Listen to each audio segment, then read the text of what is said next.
चलिए, तो दर्शन शास्त्र का अगला पार्ट है आत्मा और ब्रह्म।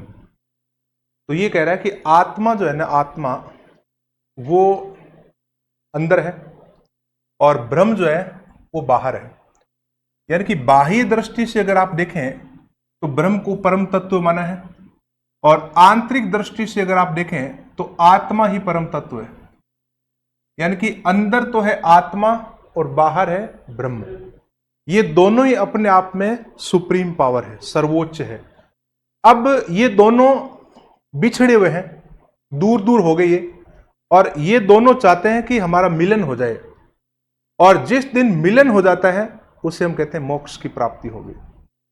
और जब इंसान जन्म लेता है, धरती पर आता है, वापस जाता है, वापस आ जाता है, फिर आ जाता है, इसका मतलब वो परम तत्व जो है उससे दूर है। यानी कि उसके अंदर तो है लेकिन वो उस ब्रह्म से काफी दूर है। तो यहां पर अभेद जो शब्द आ रहा है ना, वो कह रहा है कि बाह्य और आंतरिक तत्व में कोई भेद नहीं है, लेकिन भेद किया हुआ है, अलग अलग होने के कारण भेद है, लेकिन है वो एक ही। हमारे अंदर जो आत्मा है और बाहर जो ब्रह्म है, ये दो परम तत्व है। हम कहते हैं ना परमात्मा, अंदर परमात्मा, लेकिन दोनों है अलग अलग। अलग अलग होने के कारण इंसान जो है कष्ट भोगता है। देखो, जीवात्मा और परमात्मा, इसमें कोई भेद नहीं है, ये दोनों एक ही है, जीवात्मा और परमात्मा। लेकिन आत्मा क्या है? आत्मा अमर है हमेशा ही। अब जीवात्मा कर्म फल जो है सुख दुख भोगता है, लेकिन आत्मा कर्म फल और पाप पुण्य से परे है। देखो, जीवात्मा का मतलब जीव के अंदर आत्मा, हम सब लोग जीव हैं, और जीव के अंदर आत्मा है, और जीव इसलिए है क्योंकि वो सुख और दुख भोगने के लिए आया हुआ है। और जिस दिन ये सब कंप्लीट हो जाएगा, पूरा हो जाएगा, तो वो पार ब्रह्म हो जाएगा, यानी कि मोक्ष की उसको प्राप्ति हो जाएगी। तो इस प्रकार से यहां पर वेदों में लिखा है, ये कह रहा है कि भगवत गीता उपनिषदों का उस पर अत्यंत प्रभाव पड़ा है, और इसलिए उपनिषदों का सार कहते हैं। अगर ये क्वेश्चन आ जाए कि वर्तमान में जो ग्रंथ है, जो उपनिषदों का सार सबसे ज्यादा प्रभाव पड़ा है, वो हमारी भगवत गीता है। चलिए, तो आत्मा और ब्रह्म के बाद में हम आगे बात करते हैं जीवात्मा की चार अवस्थाएं। यानी कि जीव आत्मा जो है उसकी चार अलग अलग अवस्थाएं बताई गई है उपनिषदों में। ये जो अवस्था है वो जागृत अवस्था है। जैसे आप सब लोग बैठे हैं, देख रहे हो मुझे, ये जागृत है। लेकिन थोड़ी देर बाद में आप जाओगे घर और खाना खा के सो जाओगे, वो कौन सी अवस्था आ जाएगी? कौन सी अवस्था आएगी? वो आ जाएगी आपकी स्वप्न अवस्था। यानी कि अब आप सोते सोते कुछ सपने देखोगे, और उसके बाद में फिर गहरी नींद में चले जाओगे, और उसके बाद में फिर हम जो है ध्यान करते हैं ना, ध्यान, वो सर्वश्रेष्ठ पार्ट बताया गया है कि जब आप किसी चीज का ध्यान करते हो तो आप मान के चलो कि उस ब्रह्म के काफी निकट पहुंच गए आप, यानी कि दोनों का मिलन कर दिया। तो पहले हम पढ़ लेते हैं जागृत अवस्था में क्या होता है। ये कह रहा है कि इस अवस्था में ज्ञान या चेतना का विषय जागृत यानी कि बाहर जगत, यानी कि बाहरी संसार है। अभी हम मानते हैं कि सब कुछ भौतिक चीजें ही सच है। हम ऐसा मानते हैं कि मैं पढ़ा रहा हूं, ये सच है, ये एसी चल रहा है, ये सच है, ये कंप्यूटर सच है, ये लाइट सच है। जागृत अवस्था में ऐसे ही होता है, इंसान के दिमाग में ये सारी चीजें घूमती रहती है। जागृत अवस्था के कारण वह वैश्वानर कहलाता है, यानी कि विश्व में जो चीजें भौतिक रूप से दिखाई देती है उसी को वो सच मानता है। लेकिन वेदांत कहते हैं यह भी एक प्रकार का सपना ही है। जो आप देख रहे हो यह भी सच नहीं है। आपको लग रहा होगा कि मैं जो पढ़ा रहा हूं वो रियल है, वो एक प्रकार का सपना है। तो सपना मानता है क्योंकि वास्तविकता अज्ञात है, और इसे मिथ्या कहा गया है। मिथ्या का मतलब झूठ नहीं होता है, मिथ्या का मतलब होता है जिसकी वास्तविकता ज्ञात नहीं हो, उसको हम कहते हैं मिथ्या। तो जागृत अवस्था में इंसान इस प्रकार से रहता है, और जीवात्मा की चार अवस्थाओं में पहली अवस्था मानी गई है जागृत, जिसमें इंसान जागते हुए कुछ कार्य करता है। दूसरी अवस्था कौन सी है? स्वप्न अवस्था। यानी कि जब हम सोते हैं तो सपने आने स्टार्ट हो जाते हैं।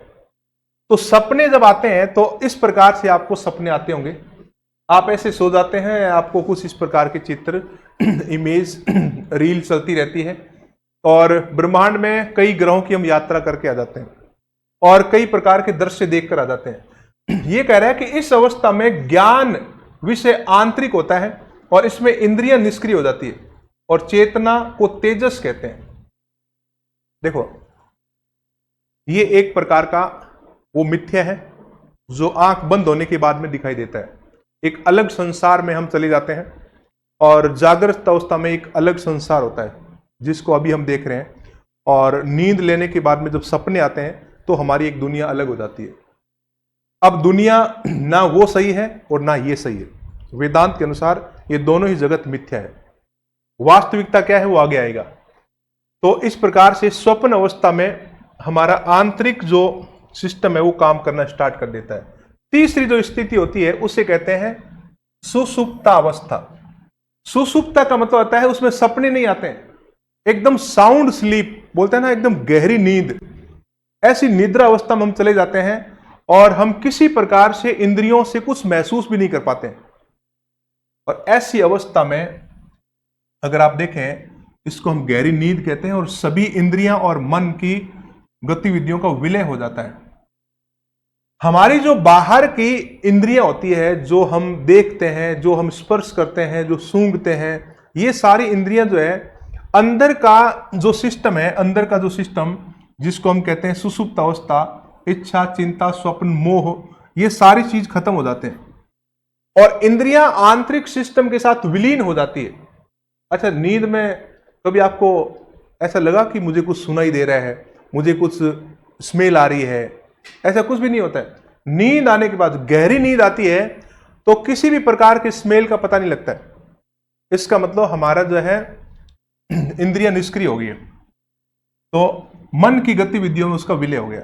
इस अवस्था को वास्तविकता ब्रह्म ज्ञात, ये कह रहा है कि इस अवस्था में वास्तविकता ब्रह्म ज्ञात नहीं है, लेकिन जो असत्य है उसका भी कोई आभास नहीं होता। अब ये कह रहा है कि वास्तविकता क्या है, जिसमें ब्रह्म तो ज्ञात नहीं है लेकिन असत्य है, उसका भी कोई आभास नहीं है। यानी कि सच है या झूठ है, ना तो सच का पता है ना झूठ का पता है। जैसे कि जागृति और स्वप्न में होता है ना, जैसे सपना आप देख रहे हो तो सपने में हम कहते हैं ये सच है, जागने के बाद में कहते हैं वो सच है, लेकिन ये कहता है कि कोई भी सच नहीं है, रियल में ना ये सही ना वो सही। इस अवस्था में जीव को क्या कहते हैं? प्रज्ञा कहते हैं। और इसमें आत्मा बाहरी या आंतरिक किसी भी विषय का उपभोग नहीं कर सकती। यानी कि जब हम स्वप्न अवस्था में जाते हैं तो वहां भी कुछ चीजों का उपभोग करते हैं। ऐसा वेदांत मानते हैं कि जब आपको सपने आते हैं तो आप उपभोग कर रहे हो और जागते हो तब भी उपभोग कर रहे हो, लेकिन यहां पर जब हमारी सुषुप्त अवस्था आती है तो ये सारी चीजें बंद हो जाती है, हम किसी चीज का कोई उपभोग नहीं करते हैं। अब इसकी चौथी अवस्था देखो, जिसको कहते हैं तुरीय अवस्था। यह सबसे महत्वपूर्ण मानी गई है।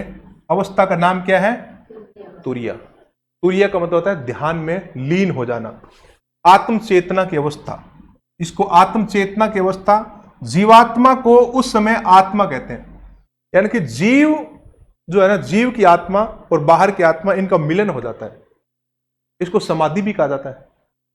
यानी कि एक ऐसा ध्यान, एक बहुत ही गहरा ध्यान, और उसमें बाहर की परिस्थितियों से हमारा कोई लिंक नहीं होता है और हम ध्यान में डूब जाते हैं। ऐसा ध्यान हम वैसे करते नहीं है, कुछ लोग करते हैं। स्वामी विवेकानंद इस प्रकार के ध्यान करते थे, तो बताते हैं कि इस प्रकार से वो अत्यंत गहन ध्यान करते थे और विचारों की शून्यता आ जाती है। हम लोग जो है थोड़ी देर ध्यान करते हैं, घर वाले कहते हैं तो थोड़ा सा तो कर लो, है दिन भर कमाते रहते हो, थोड़ा तो ध्यान कर लो, उसमें भी जो है दिमाग और कहीं चला जाता है। तो वो कह रहा है कि विचारों की शून्यता नहीं आती है। जब तक विचारों की शून्यता नहीं आएगी तब तक ध्यान होगा ही नहीं, तब तक समाधि नहीं होगी। तो इसे समाधि अवस्था कहा गया है। समाधि का मतलब ये नहीं है कि हमारा भौतिक शरीर खत्म हो गया, ये नहीं है। समाधि का मतलब है कि बाहरी भौतिक जगत से हम कट चुके हैं और परम तत्व के साथ हमारा आत्मा लीन हो चुकी है। यानी कि जीवात्मा को आत्मा उसमें कहते हैं। ये कह रहा है कि यह परम तत्व शुद्ध चेतना, यह समाधि है। प्रत्येक जीव जागृत और स्वस्थ अवस्था से थक कर अपने धाम को जाता है। यानी कि इसका मतलब ये हुआ कि पढ़ते पढ़ते पूरे दिन में थक गए और सोने के बाद में फिर सपने आएंगे, वो थकाएंगे। तो ये जो जीव है, हमारा जीव, ये भी तो थकता है। या हम ऐसे थका देते हैं और रात को सपने थका देते हैं, और इन सारी चीजों से ये परेशान होकर थक कर अपने धाम तक जाता है, उसी को समाधि कहा है। और सभी गुणों, कर्मों, परिश्रमों से वो मुक्त है। यहां किसी प्रकार के कोई गुण नहीं, कोई कर्म नहीं, कोई परिश्रम नहीं, और इस अवस्था को जीव को ब्रह्म कहा जाता है। यही ब्रह्म है। और तुरीय अवस्था जो है ये ब्रह्म की अवस्था है, और यहां पर जीवात्मा को हम आत्मा कहते हैं। तो ये जीवात्मा की 4 अवस्थाएं थी। उसके बाद में देखो, उपनिषद में जीव के 5 कोष, हमारे जो शरीर है उस शरीर के 5 पार्ट है। कोष का मतलब अलग अलग पार्ट है। तो अब ये 5 पार्ट क्या है, यहां पर ये कह रहा है कि अन्न कोष। अन्न कोष का मतलब क्या होता है? अन्न ही परम सत्य है। देखो, अन्नमय, इसको वैसे तो बोलते हैं अन्नमय, लेकिन अन्नमय के अंदर एक शब्द आ रहा है अन्न। और अन्न का मतलब क्या होता है? जो हम ले रहे हैं, भोजन पानी जो भी इसको हम दे रहे हैं, इसको सच मानते हैं। अगर कोई इसको सच माने और उसको हम कहेंगे अन्न कोष। ये शरीर के 5 पार्ट आपको दिखाई दे रहे हैं। सबसे ऊपर वाला जो आवरण है ना, सबसे ऊपर वाला, ये कहता है कि अन्न ही सर्वश्रेष्ठ है। भोजन पानी के बिना कुछ भी नहीं है। हम कहते हैं ना, रोटी, कपड़ा और मकान, बस ये सबसे जरूरी है। इसी प्रकार से यहां पर जो सेकंड पार्ट है वो प्राण है। देखो, प्राण में का मतलब क्या होता है कि जब व्यक्ति यहां से थोड़ा सा ध्यान लगाता है, थोड़ा सा ध्यान लगा अंदर जाता है, तो ध्यान जब लगता है उसका, वो कहता है वो सही नहीं था, ये ज्यादा सही है। प्राण में अंदर जो प्राण है वो ज्यादा इंपॉर्टेंट है, अन्न से भी ज्यादा इंपॉर्टेंट है। तो उसे शरीर को गति मिलती है, और शरीर की गति प्राणों से होती है। उसके बाद में यहां पर मनोन्मय, यानी कि मन ही परम सत्य है। यानी कि तीसरा जो पार्ट है इसका, पहला पार्ट कह रहा है अन्न सच है, प्राण सच है, मन सच है, और उसके बाद में ज्ञान सच, ज्ञानोन्मय। यानी कि अगला जो कोष है वो ज्ञानोन्मय, 1, 2, 3 और चौथा, यानी कि आपके शरीर के अंदर जो चौथा शरीर है वो ज्ञान से संबंधित है। और जब हम ध्यान करते करते यहां तक पहुंचेंगे तो लगेगा कि सर्वश्रेष्ठ तो ज्ञान ही है, ये बाकी जो सारी चीजें हैं वो व्यर्थ है, सर्वश्रेष्ठ ज्ञान है। और लास्ट में आता है आनंद या आत्मा, ये सबसे अंतिम अवस्था होती है। अभी हम कौन सी अवस्था में पता है? हम ये पहली अवस्था में अन्न वाली में है, और थोड़ा थोड़ा हम प्राण की तरफ कभी कभार थोड़ा बहुत ध्यान लगाते हैं तो हम प्राण की तरफ, लेकिन यहां तक जो है पहुंचना बहुत मुश्किल काम है। और लास्ट तक अगर कोई पहुंच गया तो उसको मिलेगा चरम सुख, चरम आनंद, और वही आत्मा परमात्मा का मिलन हो जाता है। इस प्रकार से इंसान के शरीर के ये 5 कोष उपनिषदों में बताए गए हैं। 5 कोषों की सीक्वेंस जो है आपको पूछी जा सकती है, तो सीक्वेंस हम लिखेंगे बाद में। उसके बाद में आत्मा और परमात्मा में भेद, एक होती है आत्मा और एक होती है परम आत्मा। यह कह रहा है कि बंधन इंसान के अंदर कोई है तो उसका कारण है भेद। अगर आप ये कहो कि मैं बंधा हुआ हूं, इसका मतलब आप आत्मा और परमात्मा को अलग अलग किए हो। अभी थोड़ी देर पहले मैंने स्टार्टिंग में बताया था कि ये जो ब्रह्म है वही हम हैं, लेकिन हम दोनों अलग अलग हैं। अलग अलग जब तक रहेंगे तब तक कष्ट भोगते रहेंगे, यानी कि ये भेद है। भेद का मतलब अलग अलग। तो इंसान के बंधन का कारण भेद ही है। आत्मा और परमात्मा में अभेद की दृष्टि से ही मोक्ष की प्राप्ति होती है। देखो, अभेद का मतलब मिलन। किसका मिलन? आत्मा और परमात्मा। जब हमारे जीव के अंदर की आत्मा और बाहर का ब्रह्म, ये दोनों का जब मिलन हो जाएगा तो उसके बाद में मोक्ष की प्राप्ति होगी और उसके बाद में कष्टों से और बंधन से छुटकारा मिलेगा। उसे कहता है अभेद, अभेद की दृष्टि। जीव अपने आप को परमात्मा से अलग मानकर संसार के भव चक्कर में बार बार कष्ट भोगने के लिए आ रहा है। यानी कि जो जीव है, हम लोग कहते हैं कि परमात्मा और हम बिल्कुल अलग अलग हैं। अलग अलग होने के कारण ही हमें कष्ट होता है। जब आत्मा और परमात्मा अभिन्न रूप से ज्ञान हो जाता है, अभिन्न रूप से अभिन्न स्वरूप का ज्ञान हो जाता है, तब चरम सुख या अमृतत्व को प्राप्त हो जाता है। बस यही है, वो सारी चीजें मिलती जुलती है पहले वाले से। उसके बाद में कुछ इंपॉर्टेंट फैक्ट है यहां पर, और इंपॉर्टेंट फैक्ट क्या है, उपनिषदों में कुछ इस प्रकार की कहानियां मिलती है और कुछ ऐसे कथन मिलते हैं जो चर्चा से संबंधित है। वहां के ऋषि मुनियों ने, यानी कि प्राचीन काल के जो विद्वान थे, प्रोफेसर थे, उन्होंने तर्क किए थे और उन तर्कों के आधार पर कुछ नई जानकारियां वायरल हुई और उनके बारे में उपनिषदों में स्पष्ट रूप से कहानियों के रूप में लिखा हुआ है। और ये एग्जाम में सीधा पूछा जाता है कि याज्ञवल्क्य और मैत्रेयी संवाद का उल्लेख कौन से उपनिषद में मिलता है, तो आप कहेंगे बृहदारण्यक उपनिषद में यह संवाद मिलता है। ये मैत्रेयी एक विदुषी महिला थी जो राजा जनक के दरबार में रहती थी, और ये याज्ञवल्क्य भी जनक के दरबार में थे। इन दोनों के बीच, विदुषी तो जानते हो ना, विदुषी जैसे विद्वान होता है पुरुष, विदुषी महिला, तो महिला विद्वान है तो उसको विदुषी कहते हैं। तो जनक के दरबार में इन दोनों के बीच में तार्किक बहस हुई, और तार्किक जब बहस हुई तो मैत्रेयी ने कुछ इस प्रकार के सवाल पूछे, इंसान क्या है, व्यक्ति क्या है, धरती क्या है, हवा क्या है, पानी क्या है, ये कहां से आया। और यहां पर प्रॉपर तरीके से तार्किक आधार पर विद फैक्ट जो है जवाब देते रहे, याज्ञवल्क्य जवाब देते रहे, और लास्ट में पूछते पूछते ब्रह्म पर चले गए। और इतने सवाल दागे इस महिला ने, इतने सवाल दागे, और पूछते पूछते लास्ट में कहा कि ये ब्रह्म है, ये ब्रह्म से आया। अब इसने पूछा वो ब्रह्म क्या है, वो ब्रह्म कहां से आया। और ये पूछने के बाद में याज्ञवल्क्य को गुस्सा आ गया और इतने तेवर बढ़ गए कि इसको गाली देना शुरू कर दिया बड़े दरबार में कि तेरी हिम्मत कैसी वैसे सवाल करने की। और उसके बावजूद भी ये महिला इतनी शांत और एकदम कूल रही और पूरे दरबार में सन्नाटा छा गया। राजा जनक जो है पूरा सुन रहे थे इनकी पूरी कहानियां, तर्क। उसके बाद में दरबार में बैठे अन्य विद्वानों ने कहा कि महिला के तर्क एकदम सही है, सवाल भी सही है। और उसके बाद में जब याज्ञवल्क्य ने सोचा कि सवाल तो एकदम सही था और मुझे इतना गुस्सा नहीं होना चाहिए था, और उसके बाद में याज्ञवल्क्य ने मैत्रेयी से माफी मांगी थी, और याज्ञवल्क्य ने कहा कि मुझे अपना शिष्य बना लो, मैत्रेयी को शिष्य बना लो।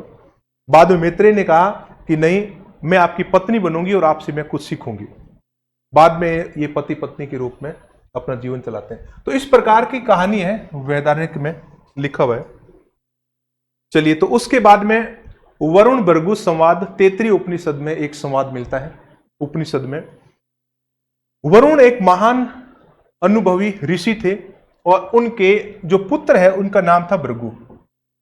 भृगु जो है उनके पुत्र थे। और जब होता है ना, कई बार जब पिता इतने प्रख्यात पंडित है, ज्ञाता है, विद्वान है, तो पुत्र जब बड़ा होता है तो उनके दिमाग में भी कई सवाल आते हैं और लोग कहते हैं कि सवालों के जवाब तुम यहां ढूंढ रहे, तेरे घर में ज्ञानी बैठा है। उसके बाद में पुत्र जो है अपने पिता के पास पहुंचता है और फिर वो सवाल पर सवाल करता है। और अब पिता ने अपने पुत्र को कहा कि तुम जाओ और ध्यान करके आओ कि वास्तव में सच क्या है। और फिर ये जाता है और वो कहता है कि वास्तव में जो सच है, जहां तक मुझे पता लगा, ये भोजन, पानी, अन्न, ये सब सच है। उसके बाद में फिर ये कहते हैं कि तुम दोबारा जाओ, दोबारा ध्यान करके आओ, अभी तुम्हारा ध्यान बहुत हल्का है। और उसके बाद में फिर ये जाता है, फिर ध्यान करता है और फिर कहता है, वापस आता है और कहता है वो थोड़ा सा चेंज लग रहा है मुझे। एक्चुअल में मनोन में जो है वो सच है। मन जो है अन्न से ज्यादा महत्वपूर्ण है। उसके बाद में यहां पर फिर पिताजी कहते हैं दोबारा जाओ, फिर दोबारा जाओ। ये 5 कोष जो हमने पढ़े थे ना, इन 5 कोषों के बारे में इसको लास्ट तक ध्यान करवाते करवाते लास्ट तक लेके जाते हैं, और अंत में वो कहता है कि रियल में, वास्तव में मोक्ष ही सब कुछ है। इस प्रकार का एक संवाद है तैत्तिरीय उपनिषद में, जिसे कहते हैं वरुण भृगु संवाद। उसके बाद में आरुणि उद्दालक और श्वेत केतु संवाद छांदोग्य उपनिषद में मिलता है। यहां आरुणि एक महान ऋषि थे और यहां इनके श्वेत केतु एक पुत्र है। इन्होंने गुरुकुल में डाला हुआ था पुत्र को। गुरुकुल जैसे आजकल हम स्कूल बोलते हैं, कॉलेज बोलते हैं, पहले गुरुकुल बोलते थे। तो आरुणि ने अपने पुत्र को गुरुकुल में डाला हुआ था और बीच बीच में ये छुट्टी लेकर घर आता था और बातचीत करता पिताजी से। तो इनके पिता महान विद्वान, जिन्होंने इस प्रकार के उपनिषदों में बड़ा योगदान दिया, जिनको आरुणि उद्दालक बोलते हैं। अब इनको कहा कि आप मेच्योर हो चुके हो, अभी गुरुकुल से क्यों न आपको गृहस्थ अवस्था में ले आए, कोई लड़की देख ले, शादी वगैरह कर देते हैं आपकी। उसके बाद में बेटा कहता है, श्वेत केतु वो कहता है कि अभी नहीं, मुझे थोड़ा सा ज्ञान और प्राप्त करना है, और राजा जनक के दरबार में कुछ बड़े बड़े प्रख्यात पंडित विद्वान बैठे हैं और मैं उनको हराकर छोड़ूंगा, उतना ज्ञान मुझे प्राप्त करना है। उसके बाद में फिर या आरुणि उसको शिक्षा देते हैं कि आपके अंदर अहंकार की भावना आ गई। थोड़ा सा ज्ञान आने के बाद में आपके अंदर जो अहंकार आ गया, और ये अहंकार एक दिन आपके पतन का कारण बनेगा। तो फिर इसको रियलाइज करवाया कि ये इस प्रकार से अगर आप कहोगे तो फिर आप ही बर्बाद होंगे, न कि दूसरे। अगर आप किसी को हराने के लिए कोशिश कर रहे हो कि मैं इसलिए पढ़ रहा हूं कि सामने वाले को हरा दूं, तो फिर उसमें पतन आपका होना है। तो इस प्रकार की शिक्षा यहां से मिलती है हमें आरुणि उद्दालक से। उसके बाद में यहां पर आता है प्रजापति इंद्र संवाद, छांदोग्य उपनिषद। छांदोग्य उपनिषद में एक संवाद मिलता है। प्रजापति आपको पता है वैदिक देवता थे, वैदिक देवता, और इंद्र भी वैदिक देवता, और इनके बीच में है ये आत्मा सभी प्रकार के। यहां पर मेन जो चीज है ना, वो ये है कि जो संवाद हुआ, यानी कि 2 महान देवताओं के बीच में, महान यानी कि ऋषि मुनि भी नहीं थे, ये मान लो कि देवता या ऐसे भगवान थे जिनके तर्क बहुत ही हाई लेवल के थे। संवाद में स्वीकार किया कि आत्मा शरीर नहीं है। ये इस संवाद का सार है। लास्ट में जब इन्होंने तर्क किए, लंबे टाइम तक जो तर्क किए, और लास्ट में निकल कर आया जो आत्मा है वो शरीर नहीं है, जो शरीर है ये आत्मा नहीं है। ये आत्मा सभी प्रकार के दोषों से मुक्त है। इस पर किसी प्रकार की वृद्धावस्था, क्षय का प्रभाव नहीं पड़ता है, इसका मृत्यु से कोई संबंध नहीं है, यह नश्वरता से मुक्त है, मृत्यु इसको छू नहीं सकती, ये अमर है। यानी कि हम कहते हैं ना कि बोलचाल में कई बार कि यही शरीर है, यही आत्मा है, शरीर के अंदर आत्मा है, और शरीर खत्म आत्मा खत्म। तो इस संवाद में ये कहते हैं कि शरीर खत्म हो जाता है लेकिन आत्मा नहीं। आत्मा को जलाया नहीं जा सकता, आत्मा को काटा नहीं जा सकता, आत्मा को नष्ट नहीं किया जा सकता, आत्मा तो अजर अमर है। तो यहां आत्मा को शरीर नहीं माना है, छांदोग्य उपनिषद। उसके बाद में यहां पर आता है सत्यकामा, जाबाल और महर्षि गौतम की कथा। सत्यकामा, जाबाल और गौतम की कथा का उल्लेख कहां मिलता है? छांदोग्य उपनिषद में। एक्चुअल में सत्यकामा जो थे ना, वो एक बालक था, और वो बालक वेश्या का पुत्र था, और इसकी माता का नाम जाबाल था। लेकिन बालक के मन में, बालक के दिमाग में बहुत ज्यादा सवाल थे।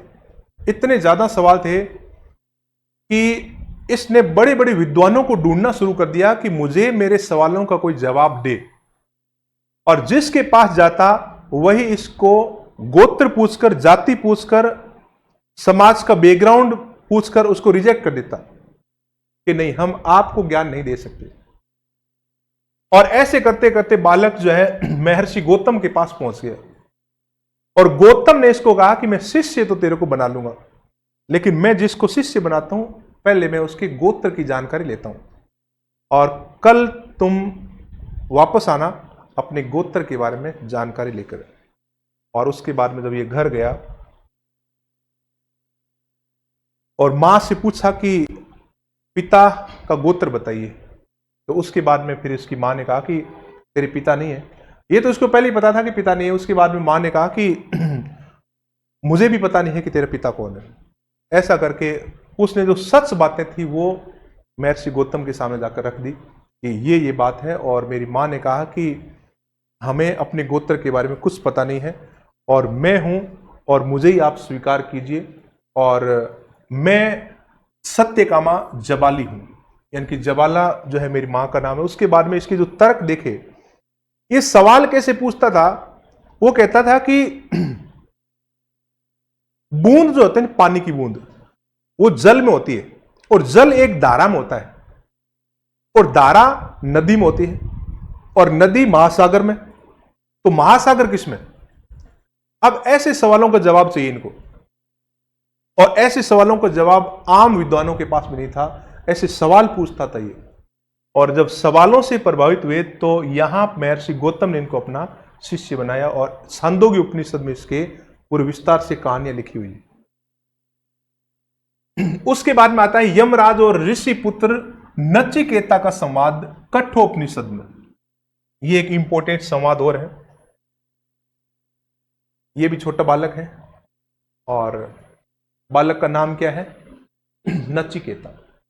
और नचिकेता भी एक विद्वान का ही पुत्र था और इनके पिता भी बड़े प्रख्यात पंडित थे, ज्ञानी थे। वो ज्ञानी थे तो घर में इस प्रकार के हवन पूजन चल रहा था और दान पुण्य का कार्यक्रम चल रहा था और सबको दान दिया जा रहा था। तो पुत्र ने पूछ लिया कि आप सबको इतने बड़े बड़े जो है दान दे रहे हो, मुझे क्या मिलेगा?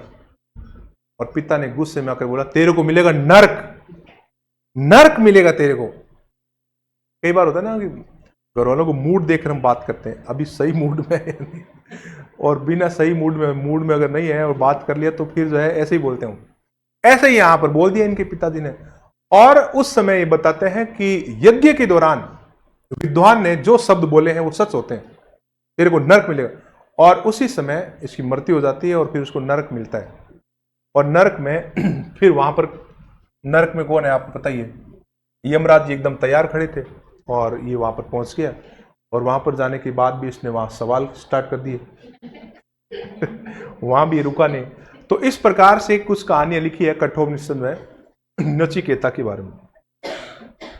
उसके बाद में हम एक सारणी बनाएंगे कि उपनिषद जो है, टोटल उपनिषद कौन कौन से वेद से संबंधित है, कौन से ग्रंथ से संबंधित है।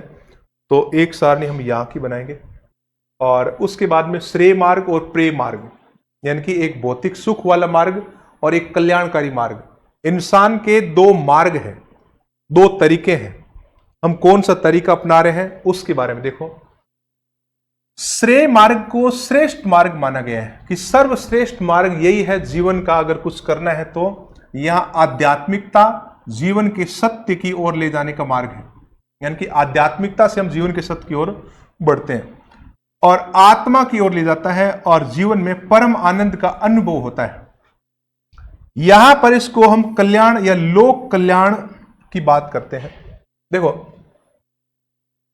कोई इंसान अगर अच्छे कर्म करता है ना तो उसका फल जो है सबको मिलता है, इसलिए इसको लोक कल्याण के साथ में जोड़ दिया गया है। ये एक सही मार्ग है, सत मार्ग। उसके बाद में प्रेय मार्ग। प्रेय मार्ग जो है भौतिकता से संबंधित है। अच्छा, जरूरी नहीं है कि हम ध्यान करके समाधि करके फिर वहां जो है आत्मा में लीन हो जाए। हम अपने सही कार्य करेंगे तब भी मोक्ष मिल सकता है। इंसान अगर अपने जीवन में अच्छे कर्म करता है तब भी इस जीवन में उसको मोक्ष की प्राप्ति हो सकती है, उसको श्रेय मार्ग बताया है। लेकिन प्रेय मार्ग जो है भौतिकता और भोग का मार्ग है, इंद्रियों की ओर ले जाता है, स्वाद की ओर, गंध की ओर, और यह क्षण भंगुरता में आनंद का अनुभव करवाता है जो हम करते हैं। और मानव की यह स्वाभाविक प्रवृत्ति है, यानी कि इंसान जनरली क्या करता है वो इसमें आ गया, और बहुत ही अच्छा इंसान है जिसको मानते हैं वो इसमें आ गया, लेकिन होता वो इसी जन्म में। तो इस प्रकार के दो मार्ग जो है श्रेय और प्रेय है। उसके बाद में मोक्ष प्राप्ति के त्रिविध साधन है जो बृहदारण्यक उपनिषद के अंदर लिखा हुआ। बृहदारण्यक उपनिषद, त्रिविध का मतलब हो गया 3 प्रकार की विधियां मोक्ष की। उपनिषद में मोक्ष को पाने की एक प्रक्रिया है जो अलग अलग प्रकार है। श्रवण का मतलब क्या हुआ? सुनकर। मनन का मतलब चिंतन। और निधि ध्यासन का मतलब उसको कंटिन्यूअसली लगातार करना। देखो, गुरु के उपदेशों की श्रद्धा पूर्वक सुनना, जो गुरु है जिसको भी आप मानते हो उसको श्रद्धा पूर्वक सुनना, और उपदेशों पर चिंतन और विचार करना और मनन करना, यानी कि जो हम सुन रहे हैं उनको फॉलो कर लेना। अच्छा, कई बार होता है ना कि हम बहुत कुछ ज्ञान तो सुनते हैं लेकिन जीवन में नहीं अपनाते हैं। आपने भी ऐसा किया होगा। घर में बड़े बुजुर्ग क्या है कि कथा सुनते रहते हैं, ये कथा वो कथा, उसका प्रवचन इसका प्रवचन, ये ज्ञान, लेकिन उनको देखे ना कि आपका जो जीवन जो है बड़ा निराला टाइप का है। तो ज्ञान दे रहे हैं, वो ज्ञान जो है अगर उसका 10% भी अपने जीवन में अपना लें, वो कहता है कि उधर से प्रवचन दे रहा है कि कभी इंसान को गुस्सा नहीं करना चाहिए छोटी छोटी बातों पर, और कई देर देखेंगे तब तक तो ठीक है, लेकिन थोड़ी देर बाद में बच्चों पर वही है। तो यहां पर ये कह रहा है कि मनन भी करना चाहिए, जो आप सुनते हो उसका मनन करें, जीवन में अपनाएं। गुरु के उपदेशों का चिंतन और विचार। निधि ध्यासन का मतलब होता है ज्ञान प्राप्त हो गया है उस पर अभ्यास और निरंतर उसको बनाए रखना, निधि ध्यासन। उपनिषदों में 2 प्रकार की मोक्ष की चर्चा भी की गई है, एक जीवन मुक्ति और एक विदेह मुक्ति। विदेह का मतलब हो गया देह, यानी कि भौतिक शरीर, मुक्ति मिलने वाली है अभी भौतिक शरीर से। अब देखो, जीवावस्था में मुक्ति या ज्ञान, कि अभी हम जीवन में क्या कर रहे हैं, जो चीज हम सीख लें, बहुत ज्यादा ज्ञानी बन गए तो जीवन में ही हमें मोक्ष मिल जाएगा। मोक्ष के लिए कह रहा है कि मरने की आवश्यकता नहीं है, जिंदा रहकर भी ले सकते हैं। और विदेह मुक्ति, जीवन चक्र मुक्त, यानी कि आप वापस जन्म नहीं लेंगे, ऐसी मुक्ति जो आपको मरने के बाद मिलेगी, उससे हम कहते हैं विदेह मुक्ति। और जीवन मुक्ति यानी कि जीवावस्था में ही मुक्ति। चलिए, तो अब हम लिख लें तो ठीक नहीं रहेगा, इसको मैं लिखवा देता हूं, ज्यादा मुश्किल नहीं है, ये सिंपल ही है। चलिए, अब आप लिखना स्टार्ट करें।